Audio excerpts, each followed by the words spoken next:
Hello dear student, good morning. तो मैं रघुवीर सर आप लोगों के लिए मैं आज फिर से एक नया टॉपिक लेकर आया हूँ। तो आप इसको बड़े ही ध्यान से पढ़ें।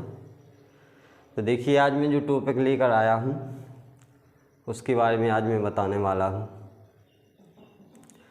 झूठ बोले कौआ काटे, काले कौए से डरियो। मैं केमिस्ट्री पढ़ाऊँगा तुम देखते रहियो। मैं केमिस्ट्री पढ़ाऊँगा तुम देखते रहियो। थैंक यू दोस्तों। तो देखिए, आज हम देखते हैं आज 11th का जो चैप्टर है मैं उसको लेकर आया हूँ। और जो चैप्टर नंबर 2 क्लास 11th और टॉपिक है क्वांटम नंबर्स, जिसको हम क्या कहते हैं, क्वांटम संख्याएं। तो देखिए, पहले हम ये जानते हैं कि क्वांटम संख्याएं किसको कहते हैं, क्या कहलाती हैं। तो इसकी डेफिनेशन है, ऐसी संख्याएं या वे संख्याएं जो किसी परमाणु में उपस्थित इलेक्ट्रॉन के कोष, उपकोष, कक्षक और इलेक्ट्रॉन की चक्रण की दिशा को व्यक्त करती हैं, उन्हें क्वांटम संख्याएं या क्वांटम नंबर्स कहते हैं। इनसे इलेक्ट्रॉन की स्थिति तथा ऊर्जा का मान ज्ञात किया जाता है। और ये जो क्वांटम संख्याएं हैं, क्वांटम नंबर हैं, ये 4 प्रकार की होती हैं। कौन कौन सी? पहली है प्रिंसिपल क्वांटम संख्या यानी मुख्य क्वांटम संख्या। दूसरी है एज़ूमेथल मतलब द्विगंशी क्वांटम संख्या। तीसरी है मैग्नेटिक यानी चुंबकीय क्वांटम संख्या। और चौथी है स्पिन मतलब चक्रण क्वांटम संख्या। तो इन चारों क्वांटम संख्याओं को हम एक एक करके पढ़ते हैं। तो आइए देखते हैं। जो पहली क्वांटम संख्या है जिसको हम क्या कहते हैं, मुख्य क्वांटम संख्या या प्रिंसिपल क्वांटम नंबर। तो इसे जब हमें समझना है तो इसके लिए हमें कुछ बातों को समझना बहुत ही ज़रूरी होता है। तो जो मुख्य क्वांटम संख्या है, हम देखते हैं कि जो किसी भी तत्व का जो परमाणु होता है तो उसका जो स्ट्रक्चर है वो इस प्रकार से होता है। ये क्या होता है, ये नाभिक है और ये पहला ऊर्जा स्तर है जिसको हम K, L, M और N से दर्शाते हैं। या N बराबर 1, N बराबर 2, N बराबर 3 और N बराबर N बराबर ये है 1, N बराबर 2, N बराबर 3 और N बराबर 4। ठीक है, तो ये इस प्रकार से दर्शाते हैं।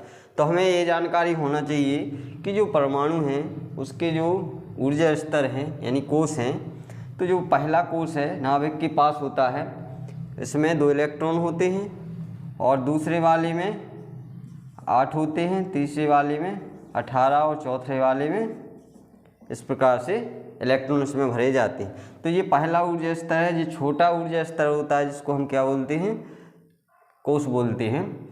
और ये दूसरा वाला है, ये तीसरा है और ये चौथा है। तो जो मुख्य क्वांटम संख्या है ये इसी को दर्शाती है कि जो इलेक्ट्रॉन हैं वो किस ऊर्जा स्तर में है, मतलब कौन से कोष में है, मुख्य ऊर्जा स्तर में, यानी उसका मुख्य ऊर्जा स्तर दर्शाती है कि ये पहला है, पहले में है इलेक्ट्रॉन, दूसरे में है, तीसरे में है या चौथे में है। तो ये इसको बताती है। अच्छा, अब देखिए, इससे पता क्या चलता है, इससे क्या पता चलता है, इससे इलेक्ट्रॉन की नाभिक से दूरी तथा ऊर्जा का पता चलता है। कहने का मतलब ये कि जो इस इलेक्ट्रॉन का जो दूरी है इसका पता चलता है कि इलेक्ट्रॉन कितनी दूरी पर है, या पहले कोष में है या दूसरे कोष में है, तीसरे कोष में है या चौथे कोष में। जैसे ही कोषों की संख्या बढ़ती जाएगी वैसे ही जो इलेक्ट्रॉन भरे जाएंगे उनकी नाभिक से दूरी बढ़ती जाती है। तो ये जो मुख्य क्वांटम संख्या है, ये मुख्य जो कोष होता है जिसमें अधिकतम इलेक्ट्रॉन पाए जाने की संभावना होती है, तो उसको ये दर्शाता है। जैसे यदि हम मान लीजिए किसी तत्व की क्वांटम संख्या के बारे में बात करें, तो जैसे इसको हम कैसे दर्शाते हैं, इसको हम n से दर्शाते हैं। ठीक है, मुख्य क्वांटम संख्या को कैसे दर्शाते हैं, n से दर्शाते हैं। ठीक है, अब देखिए इसको हम मान लीजिए हमने यहाँ कार्बन ले लिया है, इसका एटॉमिक नंबर 6 है। अगर हम इसके लिए जो छठवां इलेक्ट्रॉन है, इसके लिए चारों क्वांटम संख्याओं का मान, ये चारों नहीं, एक क्वांटम संख्या, मतलब यदि मुख्य क्वांटम संख्या का मान हम ज्ञात करें तो देखिए कैसे करते हैं। पहले हम इसका इलेक्ट्रॉनिक विन्यास करते हैं 1s2 2s2 और 2p2। ठीक है, अब देखिए इसके हम जो इलेक्ट्रॉन है इसको भरते हैं 1s में 2, इसके बाद 2s में 2 इलेक्ट्रॉन, और जो 2p है इसमें भी कितने हैं, 2 इलेक्ट्रॉन। अब देखिए हम क्या कहते हैं, जो इसका जो छठवां इलेक्ट्रॉन है, तो इसके लिए हम यदि मान लीजिए मुख्य क्वांटम संख्या का मान ज्ञात करें, तो जो छठवां इलेक्ट्रॉन है वो किस में है, ये आपका s हो गया, ये भी s है और ये p हो गया। ठीक है, तो जो छठवां इलेक्ट्रॉन है वो किस में है, ये इसका मुख्य ऊर्जा स्तर है यानी कोष है। तो कौन से में है, पहले या दूसरे में, यानी इसके साथ हमें इसकी संख्या लिखी हुई है इलेक्ट्रॉनिक विन्यास में कि ये कौन से कोष में है, कौन से सेल में है। तो जो छठवां इलेक्ट्रॉन है, पहला, दूसरा, तीसरा, चौथा, पांचवा, छठवां, जो छठवां इलेक्ट्रॉन है वो इसमें उपस्थित है। तो देखिए इसका जो n का मान होगा, यानी मुख्य क्वांटम संख्या का मान होगा किसके लिए, छठवें इलेक्ट्रॉन के लिए 2। क्या होगा, 2 होगा। तो जब हम इलेक्ट्रॉनिक विन्यास करते हैं तो उसमें जो आगे जो संख्या लिखी जाती है वो उसको दर्शाती है, किसको, इसके मुख्य ऊर्जा स्तर को दर्शाती है, यानी सेल को दर्शाती है, जिसको हम कोष भी बोलते हैं। तो देखिए यहाँ 2 लगा है, 2 लगा है, और इसमें जो लास्ट का इलेक्ट्रॉन है, अपन को छठवां इलेक्ट्रॉन के बारे में n का मान निकालना था, तो छठवां इलेक्ट्रॉन किस में है, p में है, 2p में। तो ये जो आगे जो 2 लगा है यही इसका मुख्य ऊर्जा स्तर है, और इसलिए n का मान कितना हो जाएगा, 2 हो जाएगा। ठीक है, अब आइए हम देखते हैं जो अगली क्वांटम संख्या है, जिसको हम कहते हैं क्या, एज़ीमुथल या द्विगंशी क्वांटम संख्या। तो इसको आप लोग ऐड भी कर सकते हैं, इसको ऐड कर ले कॉपी पर, वीडियो को रोक कर भी कर सकते हैं। अब देखिए आगे हम चलते हैं।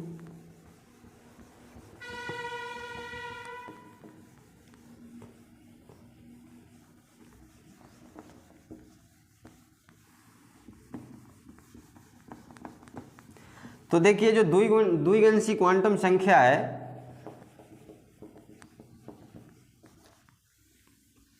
तो द्विगंशी क्वांटम संख्या जो दूसरी है, द्विगंशी क्वांटम संख्या, जिसको हम बोलते हैं एज़ीमुथल क्वांटम नंबर। ठीक है, तो जो द्विगंशी क्वांटम संख्या ये किसको बतलाती है, इससे नाभिक की आकृति का पता लगता है कि जो इलेक्ट्रॉन जिस नाभिक में है उसकी आकृति कैसी है, या गोलाकार है, या डंबलाकार है, या डबल डंबलाकार है, या और कोई अन्य प्रकार की है। तो इस प्रकार से इसकी जो आकृति है उसका पता लगता है, किसकी, जो कक्षक होते हैं उसका पता हम इस द्विगंशी क्वांटम संख्या के द्वारा निकालते हैं। मतलब इससे हमें कक्षक जिसमें इलेक्ट्रॉन होते हैं इसकी आकृति का पता चलता है, आकृति का पता चलता है। अच्छा, मैं आप लोगों को एक चीज़ और बताना चाहता हूँ कि जो हमारे जो मुख्य कोश है, मुख्य एनर्जी लेवल है, तो इसमें देखिए जो के, एल, एम, एन ये 4 होते हैं। तो इसमें जिसको हम n बराबर 1 भी दर्शाते हैं, n बराबर 2, ये 3, ये 4, ठीक है। तो इसमें क्या होता है कि जो पहला ऊर्जा स्तर है होता है, जो कोश होता है मुख्य कोश, इसमें उपकोश कौन सा उपकोश होता है? सिर्फ S उपकोश होता है। इसमें L में क्या होता है? S और P 2 होते हैं, ठीक है। तीसरे में S, P और D 3 उपकोश होते हैं, और इसमें S, P, D और F इसमें 4 उपकोश होते हैं। तो इसमें क्रमशः 2 इलेक्ट्रॉन, 8 इलेक्ट्रॉन, 18 इलेक्ट्रॉन और 32 इलेक्ट्रॉन भरे जाते हैं, ठीक है। ये जो उपकोश होते हैं वो किसके अंदर होते हैं? मुख्य कोशों के अंदर, जिनको हम n बराबर 1, n बराबर 2, n बराबर 3 और n बराबर 4 से दर्शाते हैं, ठीक है। तो इतना हमें मालूम हो गया। अब देखिए, अब हम देखते हैं कि जो द्विगंशी क्वांटम संख्या है, तो द्विगंशी क्वांटम संख्या के लिए जो उपकोश हैं, ये इन उपकोशों के लिए यहाँ लिखते हैं L का मान। किस उपकोश के लिए? ये सीधी सी बात है कि किसका मान बताती है? उपकोश की और उसकी आकृति, कि इलेक्ट्रॉन किस उपकोश में है और उसकी आकृति कैसी है। तो L का मान, और यहाँ लिखते हैं हम उपकोश, उपकोश या सबसेल का संकेत। तो देखिए यहाँ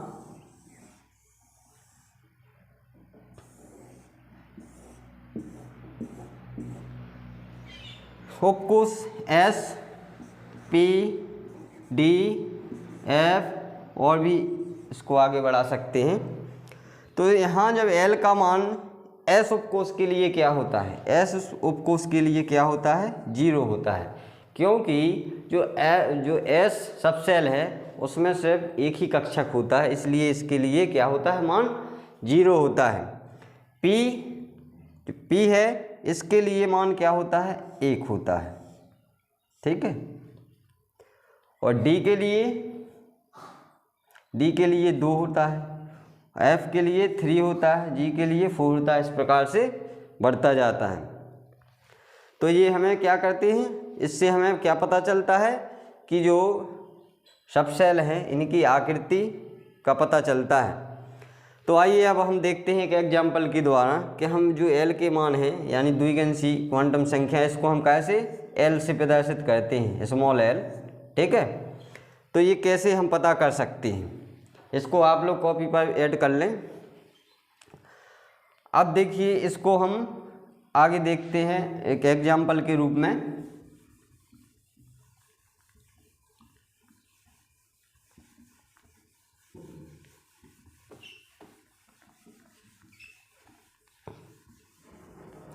हाँ चलो अब देखते हैं। मान लीजिए हमने ऑक्सीजन को लिया, इसका एटॉमिक नंबर कितना है? 8 है। यदि हम इसका इलेक्ट्रॉनिक विन्यास करें 1s2, 2s2, 2p4, क्योंकि इसमें 8 इलेक्ट्रॉन हैं, इसलिए क्या होगा? ये 8 इलेक्ट्रॉन विभिन्न कक्षकों में भरे जाएंगे। अब हम इसकी जो आकृति है उसको बनाकर बताएंगे।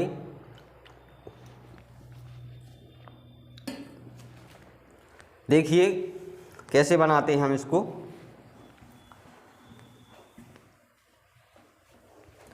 हाँ देखते हैं। अब यहाँ 1s है, इसमें 2 इलेक्ट्रॉन है। ये आपका 2s है, इसमें 2 इलेक्ट्रॉन है। इसके बाद ये 2p है आपका, तो इसमें कितने ऑर्बिटल होते हैं? 3।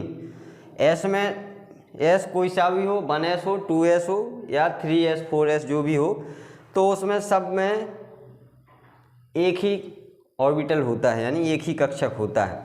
और p में कितने होते हैं? 3 कक्षक होते हैं और इसमें 6 इलेक्ट्रॉन कितने भरे जाते हैं? 6 इलेक्ट्रॉन, ठीक है। और s में कितने? 2, कोई सा भी s हो, इसमें 2 इलेक्ट्रॉन भरे जाते हैं, ठीक है। तो अब देखिए जैसे जैसे सब सेल की संख्या बढ़ती जाती है वैसे ही इसके मान भी बदलते हैं द्विगंशी संख्या के, ठीक है। अब देखिए, अब हम देखते हैं कि जो इसके लिए हम मान लीजिए 8वां इलेक्ट्रॉन है, जो 8वां इलेक्ट्रॉन, 8वां इलेक्ट्रॉन के लिए हम इसकी जो द्विगंशी संख्या L का मान निकालते हैं।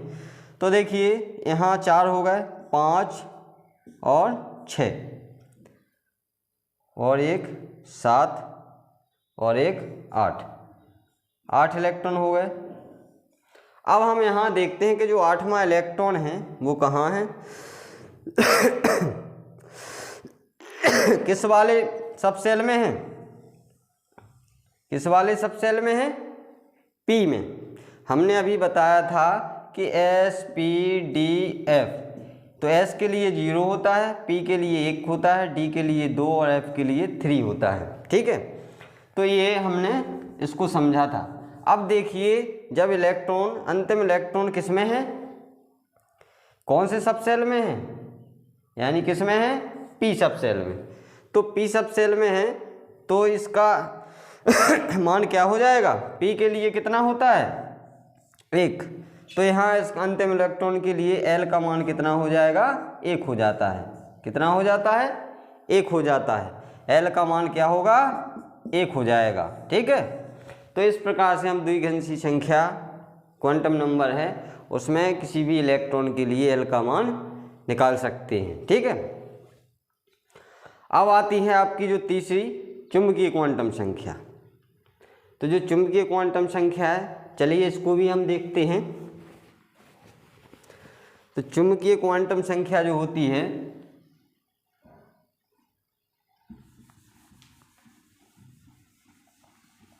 चुंबकीय क्वांटम संख्या को हम m से दर्शाते हैं, स्मॉल m से। किससे? स्मॉल m से दर्शाते हैं, ठीक है। अब मान लीजिए हम इसी एग्जाम्पल के द्वारा इसको समझाएं, तो हम इसी एग्जाम्पल के द्वारा भी समझ सकते हैं। फिर मैं लास्ट में आप लोगों को एक ही इलेक्ट्रॉन के लिए चारों क्वांटम संख्याओं के मान बताऊंगा। तो जो तीसरी है जिसको हम बोलते हैं चुंबकीय क्वांटम संख्या। तो जो चुंबकीय क्वांटम संख्या होती है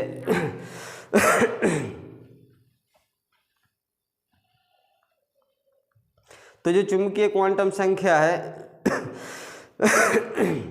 तो यह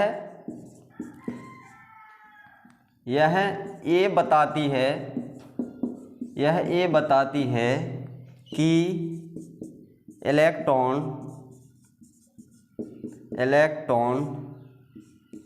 किस उपकोष के कक्षक में है, किस उपकोष के कक्षक में है। मतलब जो इलेक्ट्रॉन है, जो उपकोष हमने अभी बताए थे S P D F, इस उपकोष के किस कक्षक में है। अब हमें ये तो पता होना चाहिए भैया कि जो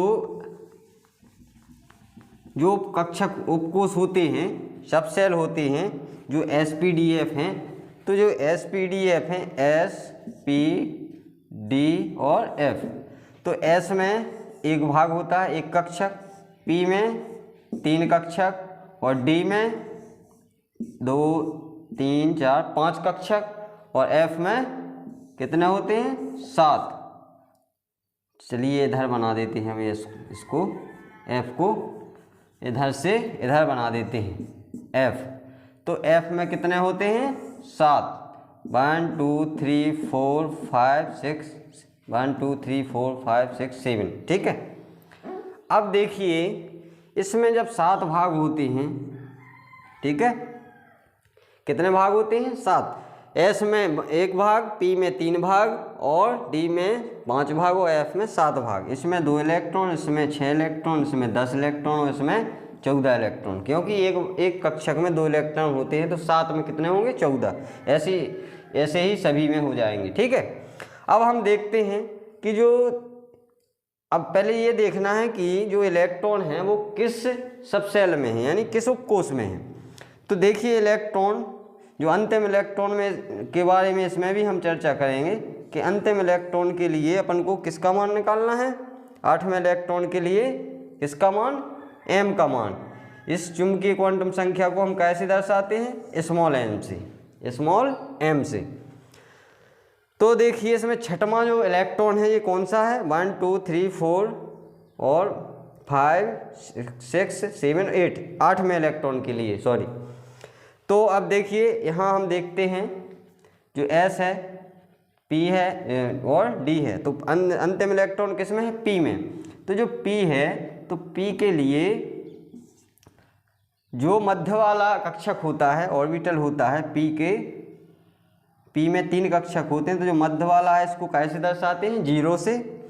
और यदि हम लेफ्ट में जाएं तो कितने कक्षक हैं, 1।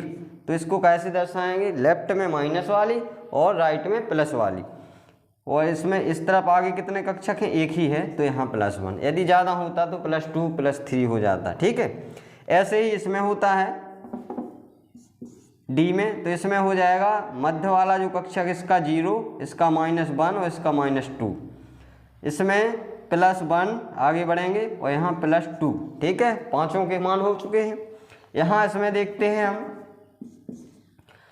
इसका हो जाएगा मध्य वाले का 0, -1 -2 -3, इधर +1 +2 और +3। तो ये मान होते हैं किसके लिए, m के लिए।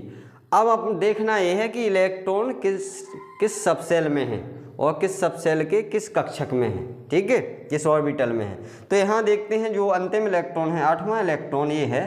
तो इस 8वें इलेक्ट्रॉन के लिए हम देखते हैं, यहाँ इसका मान 0 हो गया, 3 भाग हैं इसके, इसका होगा -1 और इसका हो जाएगा +1। अब देखिए जो 8वां इलेक्ट्रॉन किस कक्षक में है, P सबसेल के। जो 0 है 0 से लेफ्ट साइड में, ठीक है। तो इसका मान क्या होता है, इसका मान होता है -1। तो यहाँ 8वें इलेक्ट्रॉन के लिए जो चुंबकीय क्वांटम संख्या है इसका मान क्या हो जाएगा, -1 होता है। आई होप आप लोग समझ गए होंगे कि किस प्रकार से मैंने सभी को बता दिया है कि किसके, यदि D में होता इलेक्ट्रॉन, मान लीजिए D के इसमें होता ये इलेक्ट्रॉन दूसरे तत्व के अधिक एटॉमिक नंबर वाला, तो देखिए इसमें क्या होता, फिर इसमें इसका मान क्या हो जाता, -3 हो जाता m के लिए, हैं। और एक मुख्य बात है कि यदि चारों क्वांटम संख्याओं के मान कभी समान नहीं आते, एक ही इलेक्ट्रॉन के लिए चारों क्वांटम संख्याओं के मान कभी भी एक जैसे नहीं आते। यदि 3 क्वांटम संख्याओं के मान एक समान होते हैं तो चौथी क्वांटम संख्या है उसका मान सदैव अलग ही रहेगा। चारों क्वांटम संख्याओं के मान कभी एक समान नहीं होते हैं, ठीक है। तो ये रहा कौन सी, तीसरी क्वांटम संख्या। अब देखिए हम जो चौथी क्वांटम संख्या है उसके बारे में बात करते हैं। इसको आप लोग ऐड कर लें कॉपी पर।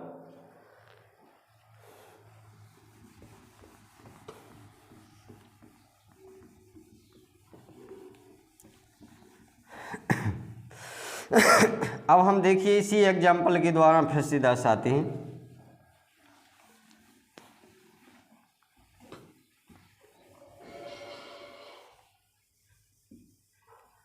हाँ, इसको हम बना रहने देते हैं। देखिए इसमें 2 इलेक्ट्रॉन, इसके लिए 0। ठीक है,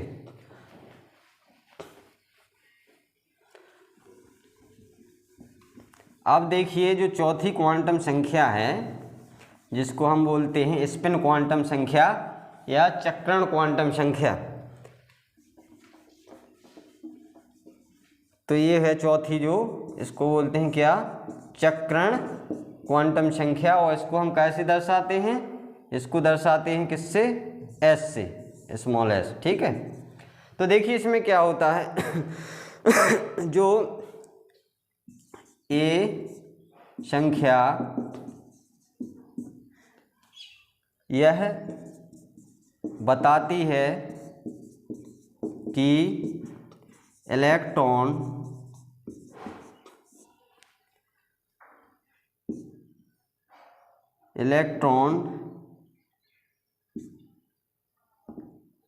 कक्षक में किस ओर चक्रण करता है।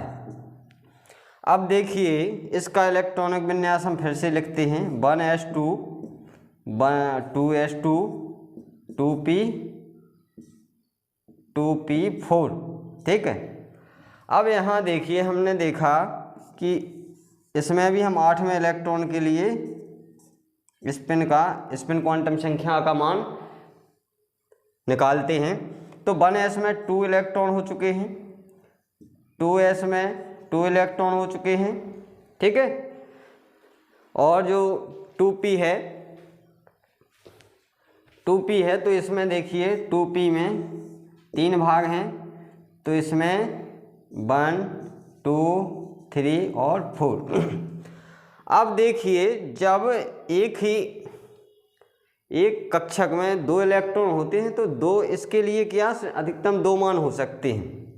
एक तो हो सकता है प्लस 1/2 1/2, और दूसरा होता है -1/2 यानी -1/2।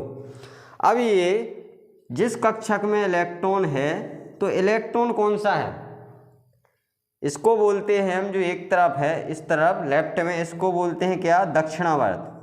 क्या बोलते हैं, दक्षिणावर्त। और इस वाले इलेक्ट्रॉन को बोलते हैं क्या, वामावर्त, या हम इसको क्या बोलते हैं, या इसको हम क्या बोल सकते हैं इंग्लिश में, दक्षिणावर्त को क्लॉकवाइज। ठीक है, क्या बोलते हैं, क्लॉकवाइज। और इसको क्या बोलते हैं, एंटी क्लॉकवाइज।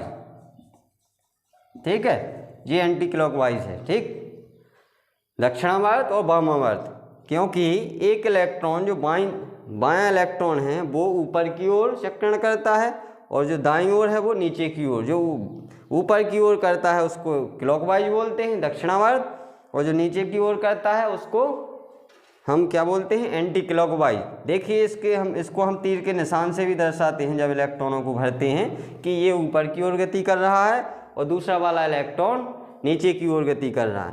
तो इसमें से इन दोनों में से 8वां इलेक्ट्रॉन कौन सा है, मैंने अभी बताया था 1 2 3 4 5 6 7 और ये है 8। ठीक है, क्योंकि पहले हम एक सिंगल इलेक्ट्रॉन भरते हैं जो नियम के अनुसार, जो हॉन्डर ने नियम दिया है तो उसके अनुसार भरते हैं कि पहले हम एक इलेक्ट्रॉन भरते हैं, यदि इलेक्ट्रॉन बचते हैं तो उसकी हम पेयरिंग करते हैं, उसको युग्मित करते हैं। ठीक है, तो देखिए 8वां इलेक्ट्रॉन ये है राइट वाला। अब राइट वाला ये किधर गति कर रहा है, नीचे की ओर, यानी ये क्या होगा, एंटी क्लॉकवाइज। तो इसके लिए क्या मान होगा, मैंने बताया है कि जो बाईं तरफ होगा इसके लिए होगा क्या, 1/2 प्लस 1/2, और इसके लिए क्या होगा, -1/2। जो ऊपर की ओर गति करेगा उसके लिए +1/2, और जो नीचे की ओर वो 1/2 -1/2। अब देखिए हम देखते हैं यहाँ कि जो m का मान है वो s का मान है वो कितना निकला है, s का मान कितना निकला है। तो 8वें इलेक्ट्रॉन के लिए स्पिन क्वांटम संख्या का मान 8वां इलेक्ट्रॉन ये है, नीचे की ओर गति कर रहा है यानी एंटी क्लॉकवाइज गति कर रहा है, क्या वामावर्त कर रहा है, इसके लिए कौन सा होगा मान, -1/2। तो देखिए स्टूडेंट्स, ये रही चारों क्वांटम संख्याएं और मैंने आपको एक एक करके सभी को बताया है। तो आप लोग इस वीडियो को देखें और यदि आप ऐसे ही और वीडियो चाहते हैं तो कमेंट में मुझे बताएं, चैनल को सब्सक्राइब करें और पढ़ाई का मजा लें। धन्यवाद।